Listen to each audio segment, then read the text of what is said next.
राधे राधे दोस्तों।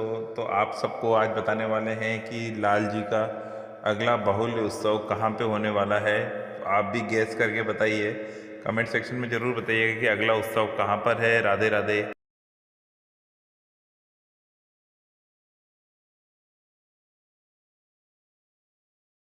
भगवान के अष्ट मुख्य विवाह हुए।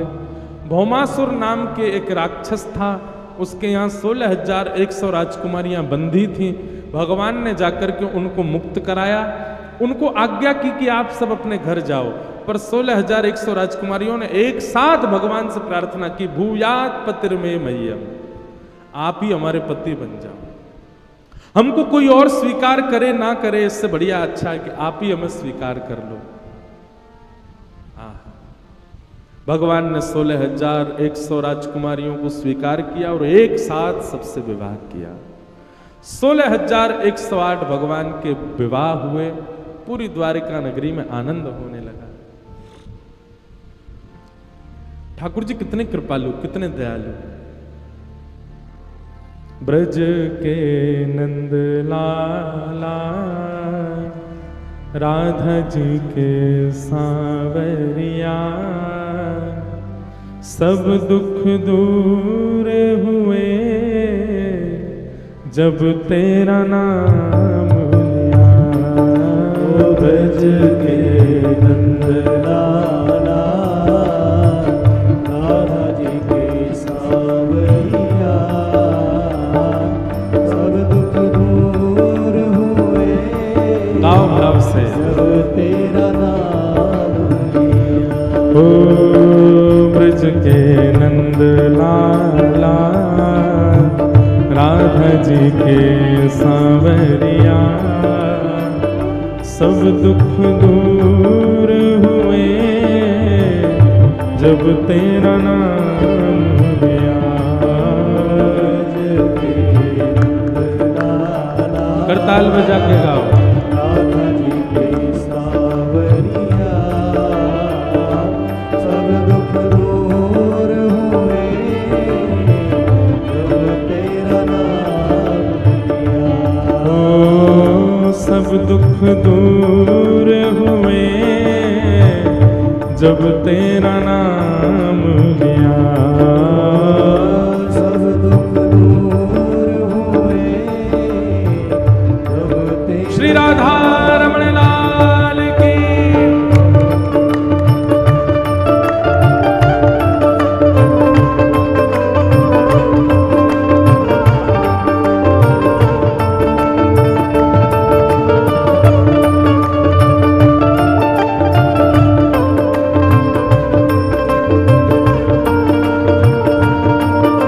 बोल द्वारिकाधीश की।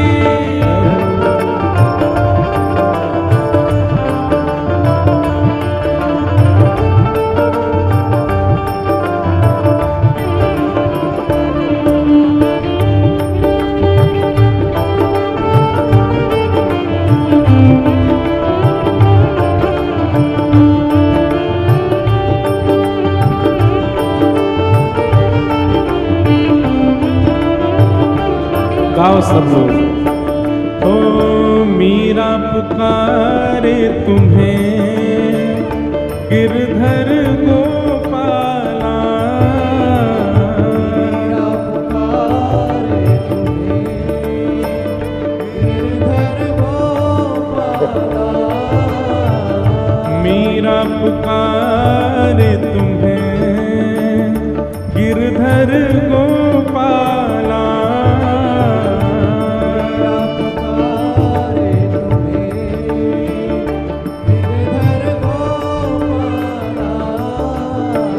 ढल गया अमृत में विष का भरा प्याला। ढल गया अमृत में विष का भरा प्याला। ओ विष का भरा प्याला, कौन मिटाए उसे जिससे तूने राख लिया। सब दुख दूर हुए जब तेरा नाम लिया। सब दुख दूर हुए जब तेरा नाम। हड़ताल बजा के गाओ। ओ ब्रज के नंद लाला, राधा जी के सांवरिया, सब दुख दूर हुए जब तेरा नाम लिया। सब दुख दूर हुए जब तेरा नाम लिया। ओ सब दुख दूर हुए जब तेरा नाम लिया।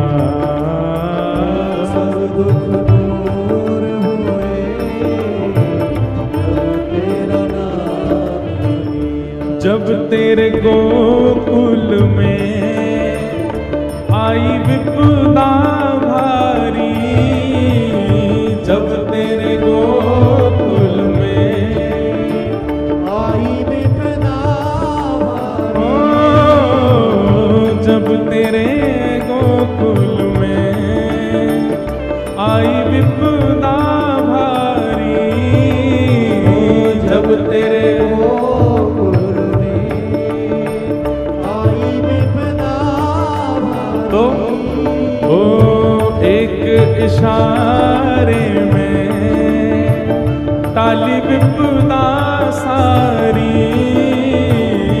एक सारे पर ताली विपदा सारी। ओ टाली विपदा सारी, मेरे मन मंदिर में रास रचाओ सांवरिया, सब दुख दूर हुए जब तेरा नाम लिया।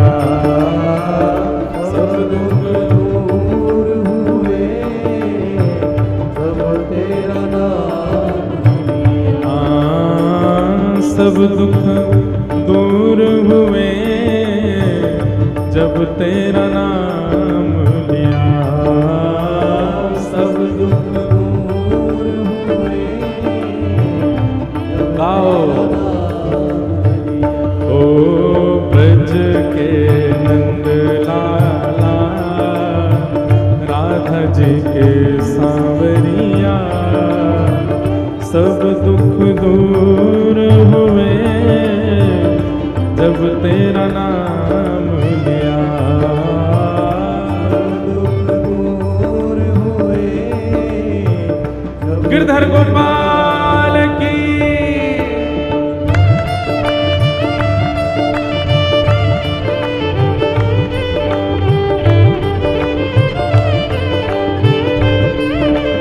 श्री गिरिराज धरण की।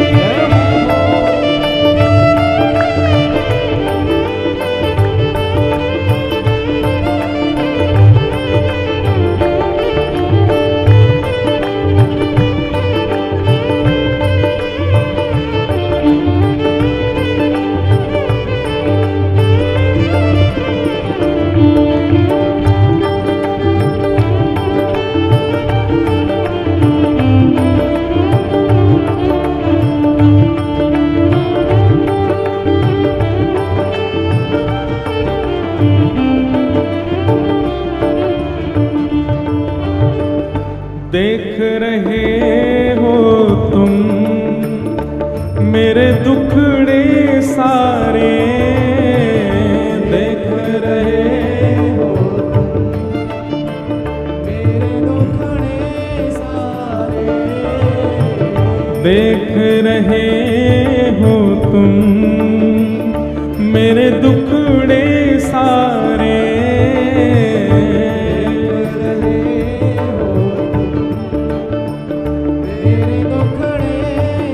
अच्छा, यहाँ पर दुख का मतलब ये नहीं कि संसार में कुछ काम नहीं बनना, पैसे नहीं आ रहे, पत्नी नहीं मान रही, बच्चे नहीं, ये दुख नहीं है। नाथ, आप ये मत सोचना कि मैं इस दुख के लिए आपसे कह रहा हूं। मेरा एक ही कष्ट है, क्या हर दिन मेरा जीवन बढ़ता जा रहा है, जीवन निकलता जा रहा है हाथ से, और आप मुझे मिल नहीं रहे हो। यही मेरा दुख है। देख रहे हो तुम मेरे दुखड़े सारे, देख रहे हो तुम मेरे दुखड़े सारे, कब दर्शन दोगे मेरी आंखों के तारे, दर्शन दोगे मेरी आँखों के तारे, ओ कब दर्शन दोगे मेरे प्राणों के प्यारे, कब दर्शन दोगे मेरी प्राणों के प्यारे, ओ मेरी आंखों के तारे।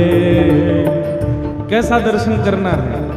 तो अधर पे मुरली है, कांधे पे कामरिया, सब दुख दूर हुए जब तेरा नाम लिया, सब दुख दूर हुए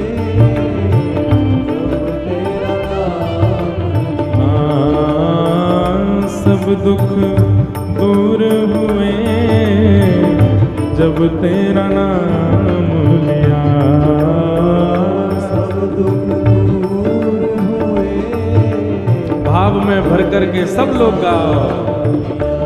ओ ब्रज के नंद लाला, राधा जी के सांवरिया, सब दुख दूर हुए जब तेरा नाम लिया, सब दुख दूर हुए जब तेरा नाम लिया, ओ सब दुख दूर हुए जब तेरा नाम लिया, सब दुख दूर हुए जब तेरा गाओ करताल बजा के। ओ गोविंद मेरो है, गोपाल मेरो है, गोविंद मेरो है, गोपाल मेरो है, हे गोविंद मेरो है, गोपाल मेरो है, मेरो है, गोपाल मेरो है, ओ प्यारो गिरवर धारी, गोपाल मेरो है, प्यारो गिरिवरधारी गोपाल मेरो है, ओ प्यारो नटवर धारी, गोपाल मेरो है, प्यारो नटवरधारी गोपाल मेरो है, हे गोविंद मेरो है, गोपाल मेरो है,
सेवा कुंज बिहारी गोपाल मेरो है, सेवा कुंज बिहारी गोपाल मेरो है। ओ मदन मोहन बिहारी नंद लाल मेरो है,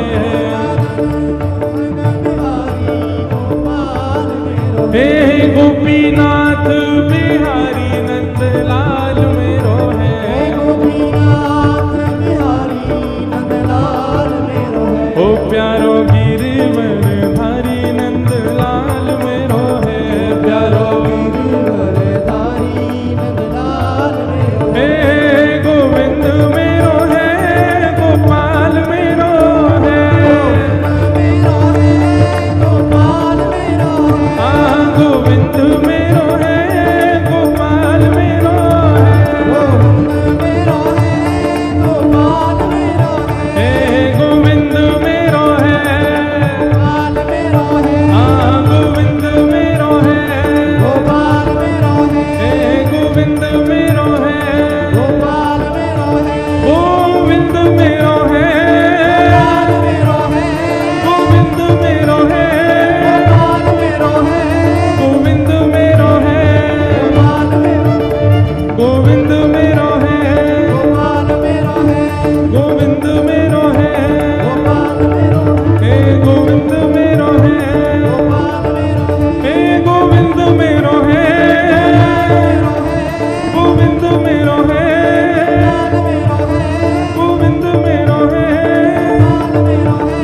गोविंद मेरो है, गोपाल मेरो है गोविंद मेरो है, गोपाल मेरो है हे गोविंद मेरो है, गोपाल मेरो है हाँ गोविंद मेरो है, गोपाल मेरो है हाँ गोविंद मेरो है, गोपाल मेरो है हे गोविंद मेरो है, गोपाल मेरो है हाँ गोविंद मेरो है। गोपाल मेरो है। जय जय श्री राम, जय जय श्री राम, जय जय श्री राम।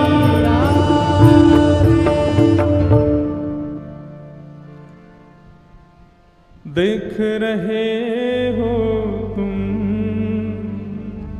मेरे दुखड़े सारे,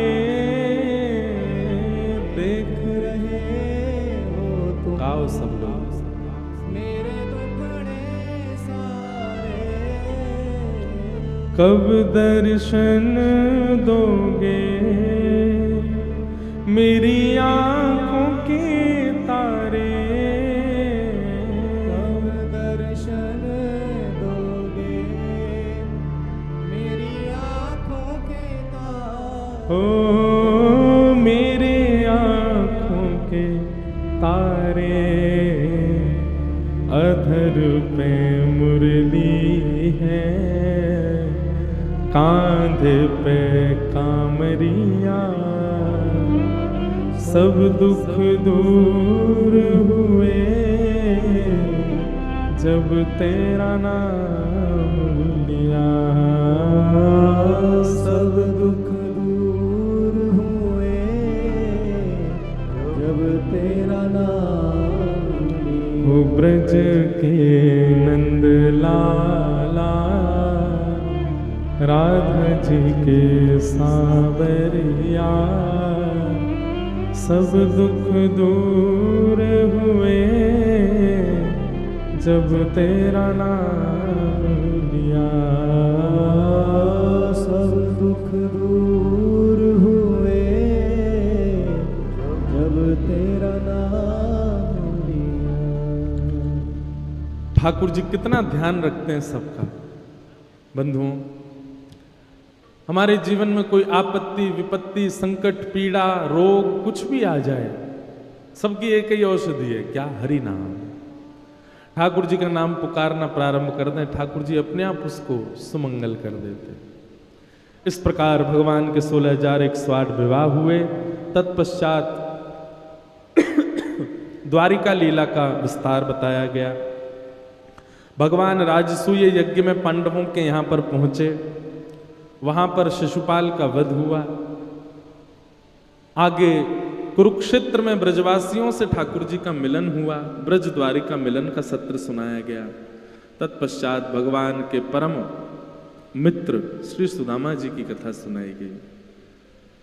सुदामा जी ठाकुर जी के मित्र नहीं है, सखा है। क्या है? सखा। मित्र और सखा में अंतर होता है। जो कभी कभी मिले, काम पड़ने पर मिले, उसको मित्र कहते हैं। पर जो संग खाए, संग रहे, संग ही सब क्रिया करे, उसको सखा कहते हैं। ठाकुर जी को मित्र मत बनाओ, ठाकुर जी को सखा बनाओ। सदा ठाकुर जी संग रहे, ऐसी भावना चित्त में बने। सुदामा जी भगवान के सखा हैं, लेकिन कभी अपनी पत्नी, बच्चे, परिवार से कभी ये बात खुल करके नहीं कहते कि श्री कृष्ण मेरे सखा हैं। क्यों? कहीं कोई ठाकुर जी के ऊपर प्रश्न ना उठा ले, कैसे सखा हैं भगवान तुम्हारे? सखा होने के बाद भी तुमको ऐसे छोड़ दिया, तुम्हारे ऊपर कृपा नहीं की, अनुग्रह नहीं किया। इस भय से सुदामा जी किसी को नहीं बताते थे कि श्री कृष्ण मेरे सखा हैं, कि कहीं कोई उन पर प्रश्न ना उठा ले। यही तो उनका सखत्व इतना अद्भुत है। या हम लोगों का तो नेक फोटो खिंच जाए विधायक के संग तो उसको इतना बड़ा करवा के लगवा लेते हैं घरों में। विधायक हमारे चाचा जी का बेटा, उसके ससुर जी का फूफा है। हम लोग विशिष्ट व्यक्ति से संबंध ना भी हो तो भी दिखाते हैं कि देखो हमारा इससे संबंध है। पर सुदामा जी का तो संबंध था, फिर भी नहीं बताया। बंधुओं, एक बात सदैव याद रखना,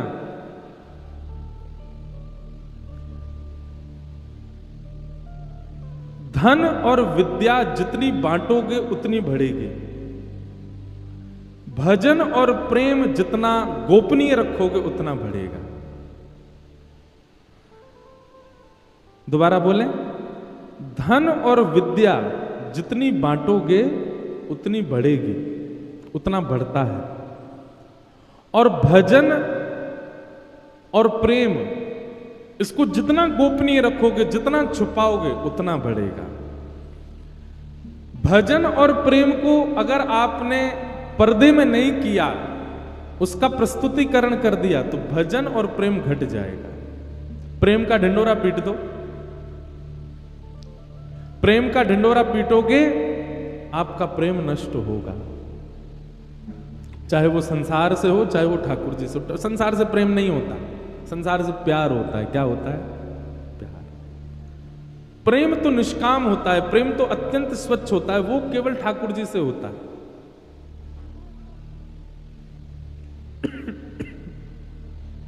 इसलिए प्रेम को गोपनीय रखो, उसका ज्यादा प्रचार मत करो। सुदामा जी महाराज कभी भी ये नहीं कहते थे कि कृष्ण मेरे मित्र हैं, सखा हैं। एक दिन भगवान ही एक भिक्षुक का वेश धारण करके आए, और वेश धारण करके आए और आकर के सुदामा जी के द्वार पर आकर के भिक्षा मांगने लगे।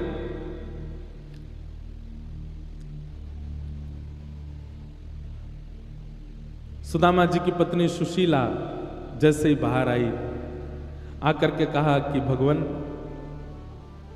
आप गलत स्थान पर आ गए हो, हमारे यहां भिक्षा देने के लिए कुछ नहीं है। तो वो भिक्षुक और कोई नहीं थे, ठाकुर जी थे। जोर से हंसने लगे, बोले कैसी बात कर रही हो माता जी, द्वारिकाधीश के सखा हैं आपके पतिदेव।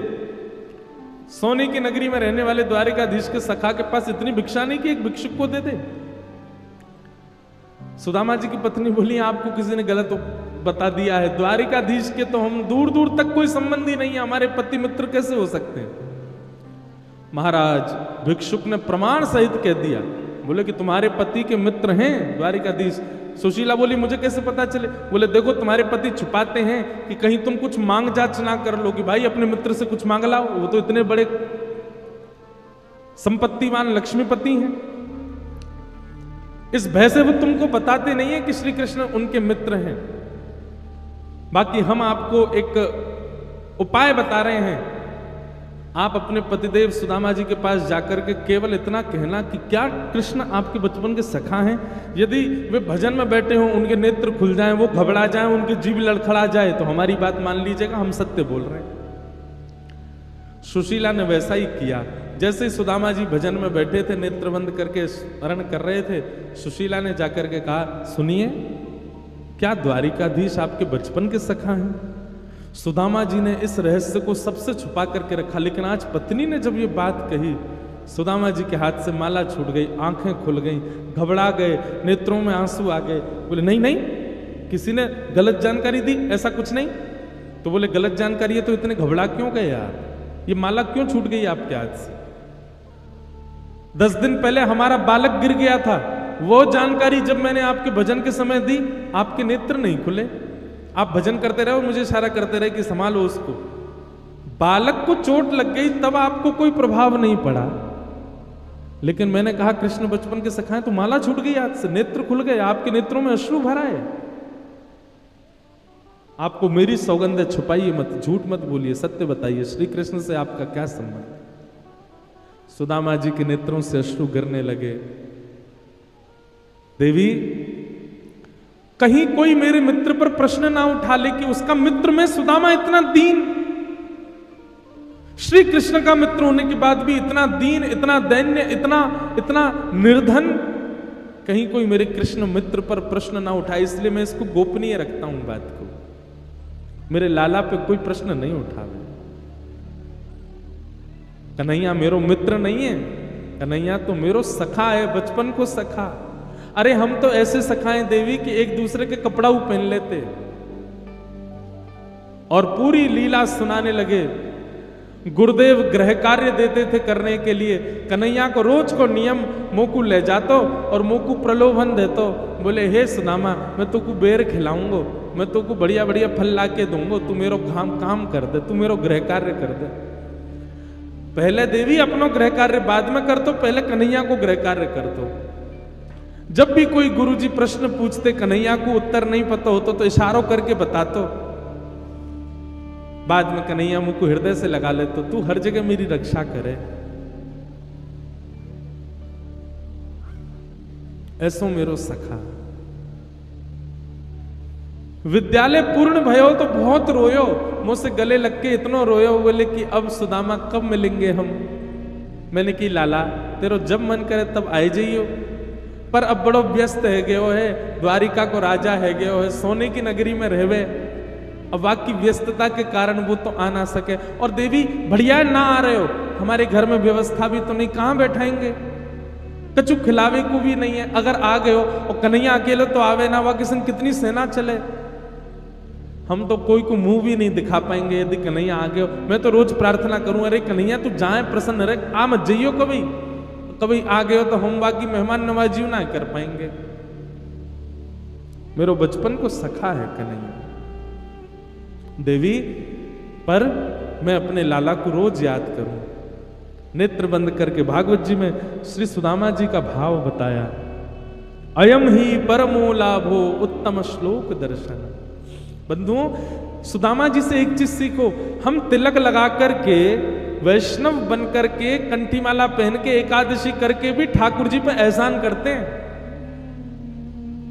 इतनी एकादशी करी ठाकुर जी, फिर भी मेरे जीवन में कष्ट दे दिया आपने। बिना तिलक निकाले कभी निकला नहीं मैं अपने घर से, आप फिर भी मेरे साथ इतना बुरा कर रहे हो। नित्य आपका नाम जप करता हूं, फिर भी आपको मुझ पर दया नहीं आती है। और एक सुदामा जी हैं, वे जब चाहें, जितना चाहें ठाकुर जी से जाके मांग सकते हैं, पर उनकी मित्रता, उनका सखत्व इतना चरम सीमा पर पहुंच चुका है, इतनी चरमोत्कृष्ट स्थिति में आ चुका है, कभी उनके मन में भाव नहीं आता कि मैं श्री कृष्ण से कुछ मांगू। अरे सखत्व में मांगा नहीं जाता, सखत्व में तो दिया जाता है, और दू में कैसे, मेरे पे देने को कुछ है नहीं।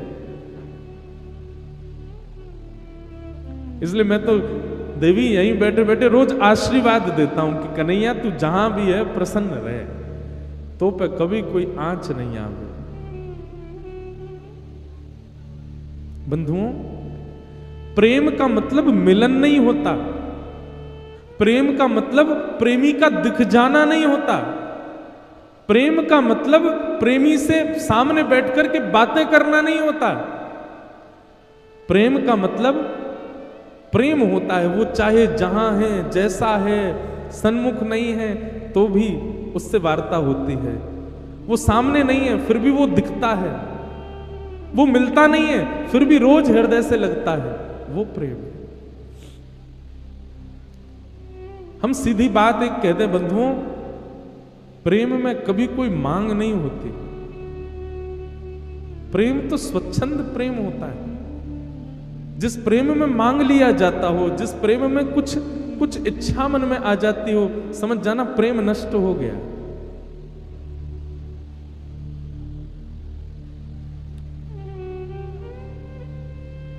सुशीला सामने बैठ करके रुदन कर रही है, बोले कि नाथ आपने इतना बड़ा रहस्य छुपाया। अरे आप यदि श्री कृष्ण से कुछ मांग भी लेंगे तो आपके बच्चे भूखे तो नहीं सोएंगे, आपकी पत्नी एक ही साड़ी 5-5 दिन तक तो नहीं पहनेगी, फटे हुए वस्त्रों में आप तो नहीं रहोगे। कम से कम इतना ही मिल जाए कि हम लोग 2 समय चैन से भोजन कर सकें। सुदामा जी तुरंत क्रोध में भर गए। देवी सोचना भी मत कि मैं कृष्ण से कुछ मांगू। मेरो लाला है, मेरो सखा है, मैं वहां से कभी कछु ना मांग सकूं। और सुनो, आज के बाद कभी ये चर्चा नहीं होगी, बस अपने चित्त में रखना इस बात को। एक दिन की बात, बालक 2 दिन से भूखे थे सुदामा जी के घर में कोई सामग्री नहीं थी, और सुदामा जी का स्वभाव था वो मांगने किसी से जाते नहीं थे। कोई अपने आप दे जाए तो बात अलग है। बच्चे रोते रोते घर आए और रुदन करते हुए कहने लगे, मां 2 दिन से कुछ नहीं पाया, बहुत भूख लगी है, कुछ दो ना। सुदामा जी तुरंत बालक, इधर आओ दोनों आओ। और आलू जैसे दिखने वाले पत्थरों को पानी भर के पतीले में उसमें धर देते हैं, नीचे अग्नि लगा देते हैं। दोनों बच्चों को देखो, आलू अभी उबल रहे हैं, जैसे उबल जाएंगे तुमको पवाऊंगा। हाँ, बच्चे नाचने लग जाते हैं, उछल उछल करके पिताजी के गले से आज हमको आलू खाने को मिलेंगे। अच्छा, जब तक उबल रहे हैं तब तक क्या करोगे? बोले पिताजी आपकी गोद में सर रख के कथा सुनेंगे। हाँ चलो जल्दी आओ। दोनों बालकों को अपनी गोद में सुला लेते और कथा सुनाते सुनाते सुनाते फिर से बालकों को भूखा ही सुला देते। सुदामा जी के घर में वर्षा यदि हो जाए, नगर में वर्षा हो जाए, तो सुदामा जी के घर में कमर कमर तक जल भर जाता है। और जब तक वो जल निकल नहीं जाता, 4-4, 5-5 दिन तक परिवार में सुदामा जी, उनकी पत्नी, बच्चे सोते ही नहीं है। ऐसी स्थिति सुदामा जी की। और ये वो हैं जो भगवान के अति प्रिय सखा हैं। भगवान के बंधुओं, पूरी कृष्ण लीला में केवल 3 सखा रहे हैं, लिख लीजिएगा। पहले उद्धव, दूसरे अर्जुन और तीसरे सुदामा। ब्रजवासियों को आप अलग रखिएगा, वो सखा नहीं है, वो प्रेमी है, आत्मा है भगवान की। लेकिन सखा यदि आप देखेंगे तो भगवान केवल 3 सखा हैं पूरी कृष्ण लीला में, अर्जुन, उद्धव और सुदामा। अर्जुन भी अपनी विपत्तियों का सामना करके राजा बने हैं, उद्धव तो यदुवंशियों के मंत्री हैं, और सुदामा जी की स्थिति आप सुन ही रहे हैं। ये 3 सखा।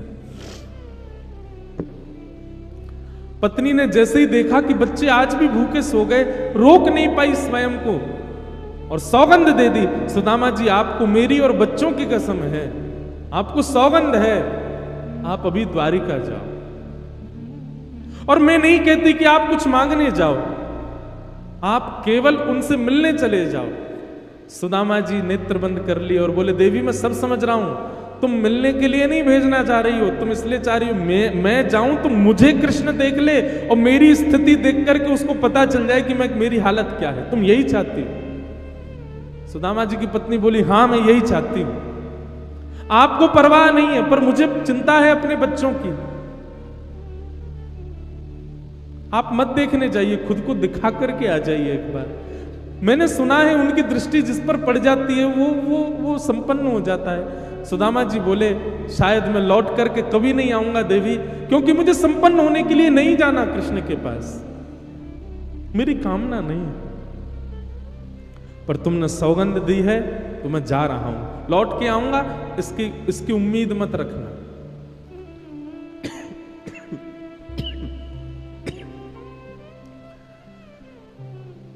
सुशीला दौड़ करके गई, 4 घरों से 4 मुट्ठी चावल ले आई, पोटली बांध करके सुदामा जी को दे दी। मित्र के घर खाली हाथ नहीं जाते, ये लेके जाओ।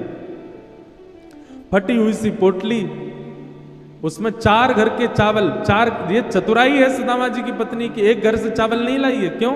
एक घर से एक जैसे चावल होंगे, 4 घर के अलग अलग होंगे, तो ठाकुर जी देखते ही समझ जाएंगे। सुदामा जी गए। बंधुओं, हम संपूर्ण विस्तार तो नहीं करेंगे, पर एक कथा सुना करके सुदामा चरित्र को पूर्ण करेंगे। आज द्वारिकाधीश यदि सोने की नगरी के राजा हैं, श्री द्वारिकाधीश को आज तक भी 56 भोग लगता है, तो ये सुदामा जी का आशीर्वाद है ठाकुर जी को। ये सुदामा जी की भेंट है ठाकुर जी को। भृगु ऋषि आए थे जब दोनों सांदीपनी गुरुकुल में पढ़ते थे, कृष्ण सुदामा। एक दिन भृगु ऋषि आए और आकर के भिक्षा मांगने लगे, माते भिक्षाम देही। तभी सांदीपनी उपाध्याय गुरुदेव की पत्नी, उन्होंने मन में विचार किया, अभी विद्यालय में इतनी सामग्री तो नहीं कि मैं इनको दान करूं। कृष्ण और सुदामा दोनों वन में जाने वाले हैं लकड़ी लेने के लिए, पत्र पुष्प लेने के लिए। उन दोनों बालकों के लिए मैंने चने की पोटली बना करके रखी है। अब वो भी मैं इनको दे दूंगी तो बालक क्या खाएंगे? ये तो महात्मा है, कहीं और से इनको मिल जाएगा। बालकों के लिए जो सामग्री है वो तो बालकों की रहनी चाहिए। तो गुरु माँ ने भृगु ऋषि से कहा, क्षमा करें भगवान, आज अभी विद्यालय में ज्यादा सामग्री नहीं है, आप फिर कभी आ जाइएगा। भृगु ऋषि ने नेत्र बंद करके देखा कि इतना बड़ा विद्यालय, दिव्य दृष्टि से देखा, कुछ नहीं है देने को। अरे साक्षात भृगु तुम्हारे द्वार पर खड़ा, कुछ देने को नहीं है। तभी दिव्य दृष्टि से उनको वो चने दिखाई दिए। भृगु ऋषि बोले, अच्छा बताता हूं। थोड़ी दूर गए और वहां कमंडल में से जल हाथ में लिया और श्राप दे दिया। गुरु मां गुरुदेव का बड़ा लोभ है बच्चों के प्रति, बड़ा मोह है बच्चों के प्रति, उनके लिए सामग्री बचा करके रखी, भृगु ऋषि को खाली हाथ भेज दिया। श्राप देता हूं, जो भी उन चनों को खाएगा वो लक्ष्मीहीन हो जाएगा, उसके घर से सदा सर्वदा के लिए लक्ष्मी चली जाएगी। भृगु ऋषि ने जिस समय ये श्राप दिया, जिस वृक्ष के नीचे भृगु ऋषि खड़े थे, उसी वृक्ष के पीछे एक झाड़ी में तुलसी जी तोड़ रहे थे सुदामा जी। और तब सुदामा जी प्रणाम करने के लिए बाहर निकल ही रहे थे कि तभी उन्होंने जल लेकर के श्राप दिया। सुदामा जी रुक गए और सुनने लगे ये क्या कर रहे हैं। तभी उन्होंने श्राप दिया, जो भी इन पोटली के चनों को खाएगा वो लक्ष्मीहीन हो जाएगा। सुदामा जी दौड़ करके गए कि मैं जाऊं देखूं कौन खा रहा उन पोटलियों को। तभी क्या देखते हैं, गुरुकुल से गुरु मां ही श्री कृष्ण को दोनों पोटलियां दे रही है। एक तेरी है लाला और एक सुदामा की है, दोनों पालियों वन में जाकर के। सुदामा जी दौड़ करके गए और जाकर के कहा, गुरु मां इसको मत दीजिए, मुझे दीजिए, जे बड़ो भोलो है, कहीं फेंक देगो, गेड़ देगो, मोह दे दो, मैं रख लूंगा, मैं खवाई दूंगा या क्यों। और सुदामा जी ने दोनों पोटली अपने पास रख ली। जैसे ही कृष्ण और सुदामा वन में गए, सुदामा जी अवसर ढूंढ रहे हैं और तभी एक अवसर मिला, एक लंबा पेड़। ठाकुर जी पेड़ पे चढ़ने में थोड़े कमजोर हैं। सुदामा जी दौड़ करके उसके ऊपर चढ़ गए और पोटलियां निकाल करके सारे चने खाने लगे। ठाकुर जी बार बार करें, अरे सुदामा जा में मेरे हिस्सा क्यों चना है, अकेलो मत खाए जाइयो, मुंह को ऊपर आन दे, मैं खाऊंगो। लेकिन सुदामा जी नहीं माने, सारे चने खा गए, मुख में भर लिए सारे। किसी ने कहा फेंक दिए होते, अरे फेंक देते, कहीं अंकुरित होकर के यदि कोई और चने हो जाते, कितने लोग उसको पा लेते, कितने लोगों लक्ष्मीहीन हो जाते, इसलिए फेंके नहीं। सुदामा जी ने संपूर्ण चने पा लिए। ठाकुर जी ऊपर आए, आकर के कहने लगे, सुदामा